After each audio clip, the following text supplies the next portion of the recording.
Aleluia, louvado, engrandecido seja o nome do Senhor. Pai do Senhor, igreja. Amém. Meus irmãos, vamos abrir nossas Bíblias, a epístola do apóstolo Paulo aos Gálatas, capítulo 1. Lembrando aos irmãos que estão me ouvindo na internet, quiserem me adicionar no Instagram, procura pelo nome do canal lá, Evangelista da Verdade. Quem achou, pode ficar de pé em reverência à palavra do Senhor e dar um brado pentecostal. Epístola do apóstolo Paulo aos Gálatas, capítulo 1. Vamos ler do versículo 6 ao 12. A epígrafe diz: a inconstância dos Gálatas. Paulo vindica a autoridade divina do seu apostolado e da sua doutrina. Versículo 6: maravilho-me de que tão depressa passasseis daquele que vos chamou a graça de Cristo para outro evangelho, o qual não é outro, mas há alguns que vos inquietam e querem transtornar o evangelho de Cristo. Mas ainda que nós mesmos ou um anjo do céu vos anuncie outro evangelho, além do que já vos tenho anunciado, seja anátema. Assim como já vô-lo dissemos, agora de novo também vô-lo digo: se alguém vos anunciar outro evangelho além do que já recebestes, seja anátema. Porque persuado eu agora a homens ou a Deus? Ou procuro agradar a homens? Se estivesse ainda agradando aos homens, não seria servo de Cristo. Mas faço-vos saber, irmãos, que o evangelho que por mim foi anunciado não é segundo os homens, porque não o recebi, nem aprendi de homem algum, mas pela revelação de Jesus Cristo. Amém, irmãos? Só até aqui, podem sentar glorificando ao Senhor. Os irmãos entenderem um pouco do contexto histórico, né? A Galácia, ela foi fundada na primeira viagem missionária de Paulo, né? A igreja daquela época. A Galácia hoje fica na região da Turquia Central e naquela época existiam o que os historiadores chamam de judaizantes, que eram judeus que se converteram ao cristianismo, mas eles impunham a lei judaica, né? Eles exigiam que os gentios que se convertessem ao cristianismo e eles cumprissem, observassem a lei também. Os judaizantes, eles pregavam que o evangelho que Paulo ensinava, ele estava incompleto. Ele dizia que a salvação vinha pela fé em Cristo e pelas obras na lei. E se a gente colocar esse contexto, irmão, a gente anula o sacrifício de Jesus. Porque Jesus, ele veio para cumprir a lei e trouxe uma nova aliança. Trouxe uma nova aliança em Cristo. Então, essa nova aliança, irmãos, ela traz a promessa de vida eterna na glória. E essa promessa veio através do nosso arrependimento, a nossa aceitação de Jesus como nosso único e exclusivo Salvador, nosso batismo, que é a declaração pública de fé, o batismo nas águas, a nossa fé e o nosso batismo, quem crer e for batizado será salvo, assim disse Jesus. E pela fé nós somos salvos, como Paulo cita em Efésios, capítulo 2, versículo 8 e 9, porque pela graça sois salvos, perdão, eu falei pela fé, mas pela graça sois salvos, por meio da fé. E isso não vem de vós, é dom de Deus, não vem das obras para que ninguém se glorie. Então, as obras da lei, elas não salvam. E esse tema, irmãos, muito me incomoda hoje. Muitos, entre aspas, que se dizem cristãos, com práticas que a Bíblia não ensina. Práticas de... A pessoa acha que não tem problema nenhum, tá? Pega um incenso, acende em casa porque gosta do cheirinho, né? Tem uma mandala pendurada porque acha bonito, faz uma tatuagem, um filtro de sonho, né? bota uma pirâmide para decorar uma estatuazinha do Buda. Acho que não tem nada demais isso aí, né? Mas você está misturando obras onde não há a necessidade, porque você não vai obter a salvação com a mistura da fé e das obras da lei. Isso eu estou falando, não são nem obras da lei, eu estou dando um exemplo aqui dos judaizantes, mas eu estou trazendo para o tempo atual essa misturada que está acontecendo, de chegar ao auge de pessoas que se dizem cristãos, fazendo homenagem a entidades de religiões de matriz africana, na internet, dizendo que isso aí está tudo bem. Então, nós vamos entender aqui, nessa passagem, por meio do que o apóstolo Paulo nos ensinou. Ele começa, no versículo 6, falando: maravilho-me de que tão depressa passasseis daquele que vos chamou a graça de Cristo para outro evangelho. Então, o apóstolo Paulo tinha fundado a igreja da Galácia e tinha seguido a sua viagem missionária. E ele ficou sabendo que esses judaizantes eles estavam, né, implementando esse conhecimento. É como se hoje um amigo seu te desse de presente uma pirâmide de cristal, porque achou linda, ela brilha, quando a luz bate, sai aquela luz colorida, né? E você achou que não tinha problema nenhum colocar isso dentro de casa. É o seu amigo que você chegou na casa dele, visitou, ele acende um incenso porque acha que o cheirinho é agradável.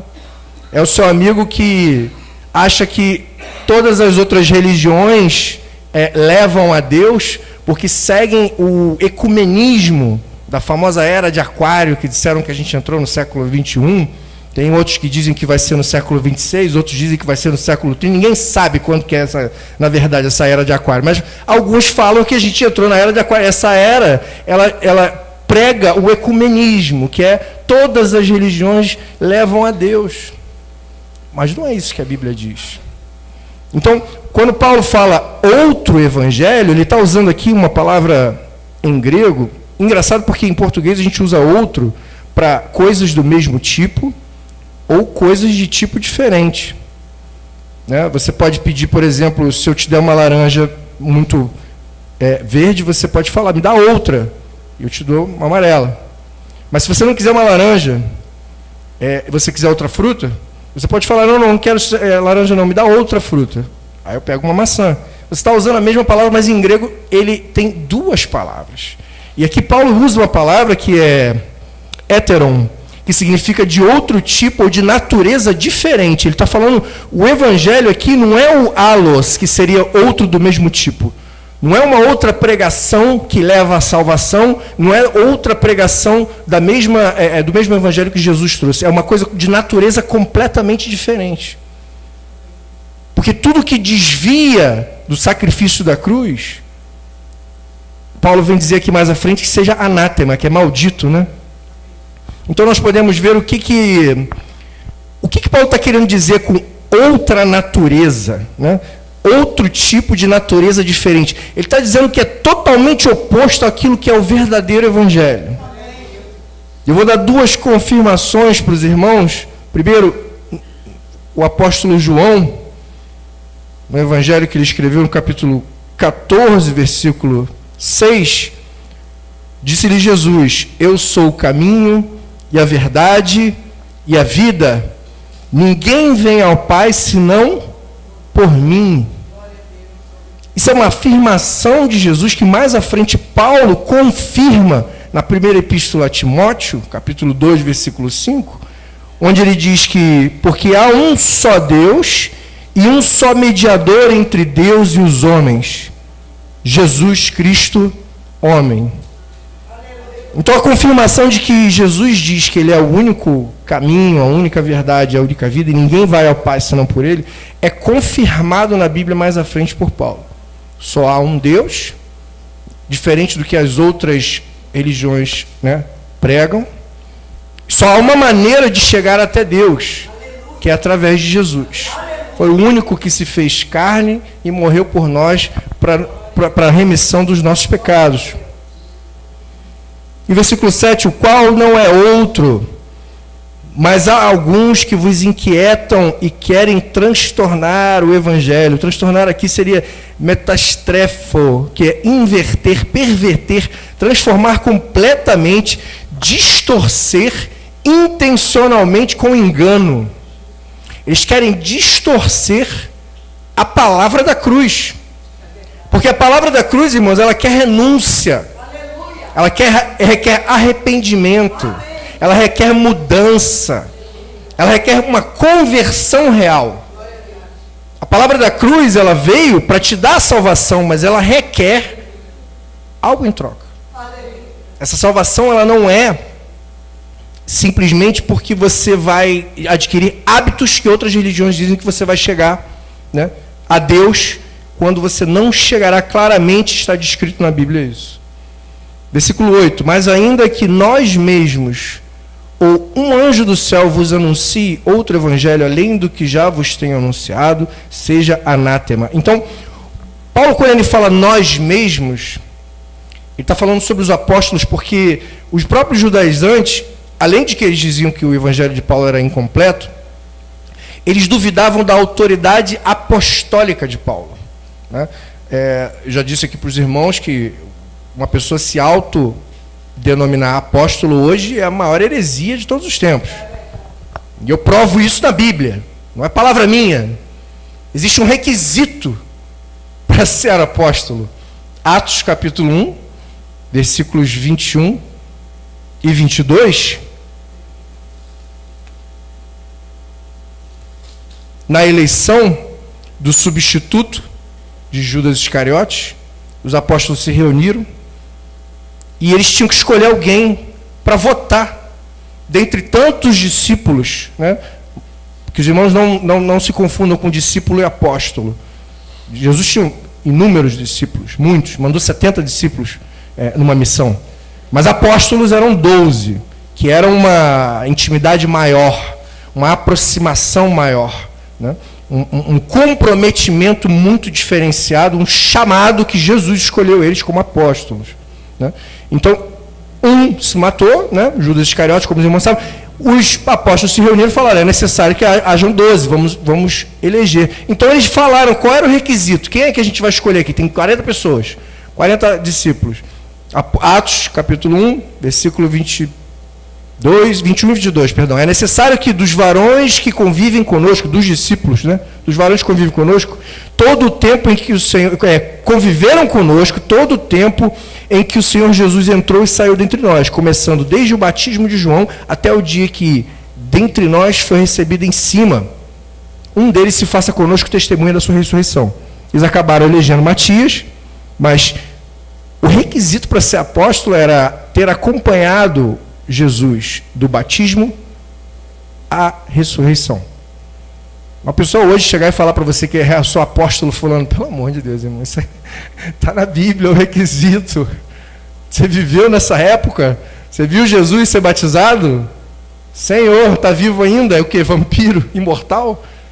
Está possuído por alguma entidade? Não morre nunca? Não é possível, porque está na Bíblia, o requisito é esse. Então, meu irmão, é antibíblico. Então, os judaizantes, eles colocavam isso à prova. Eles duvidavam do apostolado, da autoridade apostólica de Paulo, o que Paulo revela na própria introdução à epístola dos Gálatas, né? No primeiro versículo do capítulo 1, logo um pouquinho antes que a gente está lendo, ele fala, Paulo, apóstolo, abre parênteses, não da parte dos homens, nem por homem algum, mas por Jesus Cristo e por Deus Pai que o ressuscitou. Ele explica que a revelação que ele recebeu não foi de homens. A escolha que foi feita não foi por homens, mas foi por Jesus. Então, quando ele fala que ainda que nós mesmos, ou um anjo do céu anuncie outro evangelho, além do que já vos tenho anunciado, seja anátema. Anátema em grego faz referência a uma palavra em hebraico que é herem, que significa amaldiçoado para destruição total. Não é simplesmente amaldiçoado. É algo que é condenado para destruição total. Ele é dedicado, essa palavra é semelhante a que ela é usada para se referir a Jericó, em Josué capítulo 6, versículo 17, que Jericó é dedicada à destruição total. Então, se esse evangelho for adulterado, que ele seja amaldiçoado para a destruição total. Seja vindo de homens, como nós mesmos, ele mesmo se referindo aos apóstolos, né? Ou de um anjo do céu. E olha que interessante que essa religião que tem a bandeira verde e preta, os irmãos sabem qual é, né? Ela diz que veio um anjo do céu e pregou para o profeta deles. Um profeta que veio depois de Jesus, falando que ele era maior que Jesus, e hoje eles dizem que a palavra que esse anjo citou para esse profeta sobrepõe a Bíblia. E tem essa guerra aí matando um monte de cristão no mundo inteiro.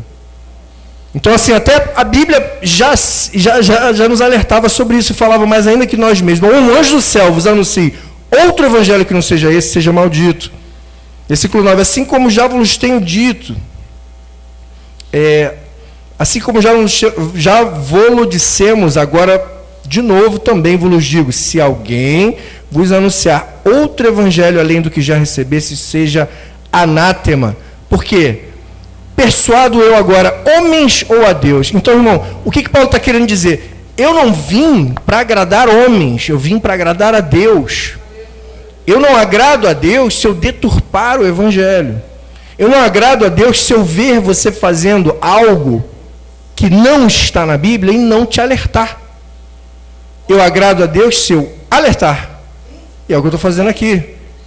Eu tenho visto muitas pessoas, conhecidos meus, na internet fazendo essas práticas, misturando religiões que não buscam a Deus, achando que estão buscando a Deus. Jesus disse no Sermão da Montanha, em Mateus, capítulo 6, versículo 24, e depois Jesus repete numa outra parábola, que é a do mordomo infiel, a mesma palavra. Jesus diz: ninguém pode servir a dois senhores, porque ou há de odiar um e amar o outro, ou se dedicará a um e desprezará o outro. Então, ele também culmina na passagem dizendo: não podeis servir a Deus e a mamão. O que eu estou querendo dizer é que se você se dedicar a um, despreza o outro. Ou seja, essas postagens na internet de coisas sobre outras religiões, você está se dedicando a isso. Esse pequeno ato é um ato de dedicação. Faz com que você vire as costas para Deus nesse momento. Jesus repete na parábola do mordomo infiel, em Lucas capítulo 16, versículo 13, nenhum servo pode servir a dois senhores, porque ou há de aborrecer a um e amar ao outro, ou há de se chegar a um e desprezar o outro, não poder servir a Deus é mamão. Então, nós, irmãos, cristãos verdadeiros, temos que ter a certeza de que nós servimos a Deus, e nós temos que ter esse conhecimento para poder dialogar com pessoas que acham que elas têm direito de fazer essas coisas e não estão desagradando a Deus, digamos assim. Acham que não tem problema. É claro que as pessoas não vão receber a salvação com essas práticas. E se a minha preocupação é ser salvo, a minha preocupação também é anunciar a salvação. Se você quer a salvação para a sua vida, você se preocupa que o seu irmão saiba o caminho. Jesus disse: entrai pela porta estreita, porque larga a porta espaçosa do caminho que leva à perdição, e muitos passarão por ela. E apertado o caminho estreito, a porta que leva para a vida, e poucos são os que a encontram. Então, se você está trilhando o caminho apertado em direção à porta estreita, você encontrou esse caminho, você tem que alertar os seus irmãos. Se você valoriza a salvação, se você pensa em morar na vida, ter vida eterna na glória, morar no céu com o Senhor e os seus anjos, você se incomodará com esse tipo de atitude. Vai falar: irmão, olha só, isso aí não vai levar à salvação, não. Isso que você está fazendo não vai te levar para a salvação. Você tem que seguir o caminho da cruz. Renúncia, arrependimento, transformação, comprometimento, comunhão, sacrifício, fé, entrega, louvor, adoração. Tudo isso está na Bíblia, irmão. Tudo que não está na Bíblia seja amaldiçoado para a destruição total. E a gente só tem como conhecer essas coisas, meu Deus, e meus irmãos, através de conhecimento lendo a palavra. Muitas pessoas têm muita dificuldade para arrumar tempo. Eu não julgo, não, irmão, porque eu passei muitos anos da minha vida sem ler a Bíblia. Fui forçado a ler, né? Fui forçado. Me jogaram no intercâmbio. Eu passei um tempo meio isolado e eu li a Bíblia em 6 meses. Eu não tinha outra coisa para fazer a não ser a Bíblia na minha frente. Então, assim, ou lê por amor, ou lê pela dor. Ou chega a Cristo por amor, ou chega pela dor. Então, eu era evangelista e não tinha lido a Bíblia inteira. Entendeu? Então, assim, o que na minha mente era necessário? Eu estudava para pregação e pregava, mas eu via a necessidade de estar na igreja sempre e ouvir pregações de outros pregadores, justamente porque eu precisava conhecer as partes da Bíblia que eu não conhecia. Hoje, mesmo conhecendo a Bíblia inteira, eu não troco a Bíblia por um livro, a não ser que seja um livro de estudo bíblico, porque eu estou lendo um livro de estudo bíblico, né, que se chama A Excelência da Nova Aliança. É um comentário exaustivo à Carta aos Hebreus. Que livro espetacular, irmão. Eu estou no início do livro, mas o livro te prende de uma maneira e é comentário. É como se você pegasse aqueles rodapés de comentário em Bíblias de estudo, fizesse só o rodapé de comentário e fizesse um livro daquilo. É um comentário sobre a Carta aos Hebreus, só, que é extremamente complexa e ele explica de uma maneira linda. Agora, eu não vou recomendar aos meus irmãos cristãos a pegarem um livro sobre meditação e aprender a meditar. Eu não vou falar para os irmãos lerem um livro sobre espiritualidade para querer se conectar com o seu espírito, porque, irmão, se você sentar de perninha cruzada na praia, respirar fundo e tentar esvaziar sua mente, se você não vai pensar em Deus. Se você pensar em Deus, irmão, tu vai começar a sentir a presença, vai começar a glorificar, vai levantar, vai querer profetizar, vai querer entregar, chamar o irmão e vem cá que tem uma profecia para você, Deus está te dando um recado, o irmão se converte, vai para a igreja, Deus vai começar a te usar, irmão, você não vai ficar parado ali fazendo... Essas práticas não levam à salvação. A prática de meditação é para, que eles dizem lá do hinduísmo, conectar os chakras. Tem uns pontos no corpo, aí você vibra numa certa frequência e você conecta e você se esvazia a mente e relaxa. Irmão, pelo amor de Deus, relaxa lendo a Bíblia, irmão. Vai ler um versículo, vai jejuar. Faz uma campanha de oração, irmão. Tem muita gente precisando de oração. Intercede por um irmão. Para com essas práticas mundanas que não levam à pregação, à salvação, perdão. Então, o conhecimento da Bíblia, irmão, conhecimento da palavra, é o que vai te aproximar de Deus. Né? Vamos ler aqui um versículo no livro dos Salmos, capítulo 1, muito conhecido pelos irmãos, versículos 1 e 2. Bem-aventurado ou feliz é o varão que não anda segundo o conselho dos ímpios, nem se detém no caminho dos pecadores, nem se assenta na roda dos escarnecedores. Antes tem seu prazer na lei do Senhor, e na sua lei medita de dia e de noite. Ele não medita querendo conectar chakra, não, irmão. Ele medita na palavra. Ele lê, estuda, reflete, coloca em prática. Que a palavra de Deus é viva, eficaz, mais cortante do que qualquer espada de 2 gumes. Penetra na divisão da alma e espírito, juntas e medulas, e é apta para discernir pensamentos e propósitos do coração. Quando você começa a ler a palavra aqui, ela separa na tua mente o que é certo e o que é errado. Separa no teu coração os desejos que são certos e os desejos que são errados. A palavra de Deus tem esse poder. É nela que a gente tem que meditar. Olha o que Jeremias disse sobre isso. No capítulo 15, versículo 16, ele diz: achando-se as tuas palavras, logo as comi, e a tua palavra foi para mim o gozo e a alegria do meu coração. E essa parte eu adoro, porque pelo teu nome me chamo, ó Senhor Deus dos exércitos. Pelo teu nome me chamo. Você sabe qual é a outra passagem que usa esse termo em hebraico?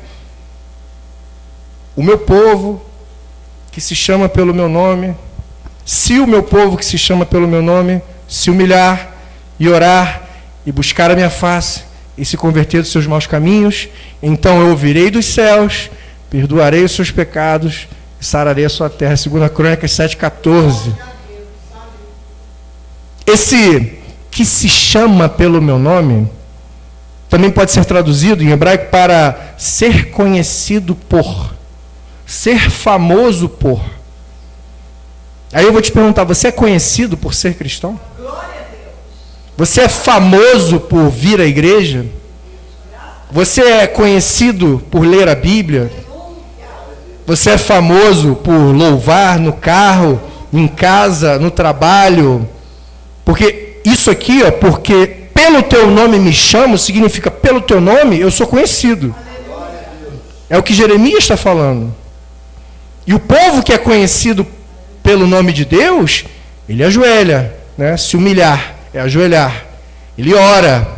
E ele busca a face do Senhor e se converte dos maus caminhos. Sabe como que a gente busca, a maneira mais eficaz de buscar a face do Senhor? Não é orando do jeito que ele estava falando aqui, não. Porque ele já falou, você se humilhar e orar. Orar já orou, já passou.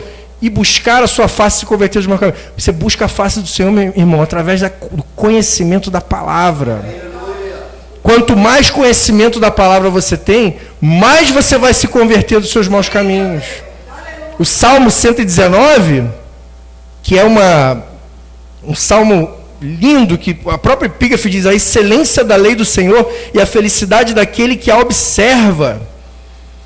Todo o Salmo 119, ele é uma homenagem à palavra de Deus. Ele é um salmo acróstico, cada estrofe de 8 versículos começam sempre com a primeira letra, a mesma letra, né? De 1 a 8 é com Aleph, de 9 a 16 é com Bet, e aí vai, né? Se você pegar a sua Bíblia, você vai ver todo o alfabeto hebraico aqui escrito. Aleph, Bet, Gimel, Dalet, Rei, Vav, Zai, Het, Tet, Yod. Se você for no Mem, que é a parte que eu quero ler alguns versículos, que é 97, do 97 ao 104, essa parte fala muito, ó, quanto amo a tua lei, é a minha meditação todo dia. Josué disse, né? Não te apartes do livro desta lei, antes medita nela de dia e de noite. Josué 1:8. Versículo 98 aqui de Salmos, tu pelos teus mandamentos me fazes mais sábios que meus inimigos, pois estão sempre comigo. Pela palavra de Deus, irmão, Deus te faz mais sábio. Mais sábio do que qualquer situação. Buscando a face do Senhor, você vai ter conforto, você vai ter entendimento, vai ter esperança, vai saber cada vez mais o caminho certo da porta estreita. Tenho mais entendimento do que meus mestres, porque medito nos teus testemunhos. Todo esse versículo, todo esse capítulo, irmão, Salmo 119, é uma homenagem à palavra de Deus. E se a gente pegar 2 Crônicas 7,14 como uma receita, se o meu povo, é uma promessa, Deus está falando, se o povo que é conhecido pelo nome de Deus, se você, crente, que se diz cristão, que é conhecido por ser cristão, se humilhar, que é ajoelhar, e orar, buscar a minha face, com entendimento na palavra, se converter dos maus caminhos, que a palavra vai fazer você se converter, então Deus ouvirá dos céus, perdoará primeiro os seus pecados, e depois Ele vem e te abençoa. É uma promessa. Essa promessa está na palavra. Essa palavra, quando você lê, ela te traz conforto. Ela te traz entendimento. Ela te dá força. E ela faz com que você ensine aos outros. Olha, fica tranquilo. Ajoelha, ora, lê a palavra e se conserta, que Deus vai fazer o resto. Só isso, irmãos, que a gente precisa. A gente precisa pregar o evangelho verdadeiro. Sair dessas armadilhas do mundo que Satanás ele se transfigura até em anjo de luz, irmão. Como ele fez com essa outra religião aí, que eles acham que foi um anjo que deu a palavra para o profeta deles lá e não foi. Né? Satanás ele se transfigura no que ele quiser. Então ele está usando essas outras religiões para as pessoas acharem que não, tudo bem, não tem problema, um negocinho aqui, um negocinho ali, não. Porque ele está querendo anular o sacrifício da cruz. Achando que você vai ganhar, fazendo você achar que você vai ganhar a salvação pela sua fé, né? Ele deixa você acreditar em Cristo, mas bota isso aqui junto. Ó. Quando você bota isso aqui junto, que não está na Bíblia, você está virando as costas para Deus. Você está desprezando a Deus. E quando a gente tem, o que a gente tem que fazer? A gente tem que focar em Cristo. Ganhar mais entendimento da palavra. E, irmão, se você acha que é fanatismo isso, então eu vou te dar uma péssima notícia. No céu só vai entrar fanático. Porque quanto mais ao pé da letra você viver nessa palavra aqui, maior é a tua chance de entrar no céu. Se a definição de ser fanático é essa, viver ao pé da letra da palavra, eu quero viver ao pé da letra da palavra. Porque eu quero entrar no céu. Então use a palavra que quiser para definir. Mas saiba que somente quem cumprir a regra vai entrar. A regra do jogo é a Bíblia. Não o que está fora da Bíblia. Que Deus abençoe a igreja em nome de Jesus. Glória a Deus. Aleluia. Quem recebeu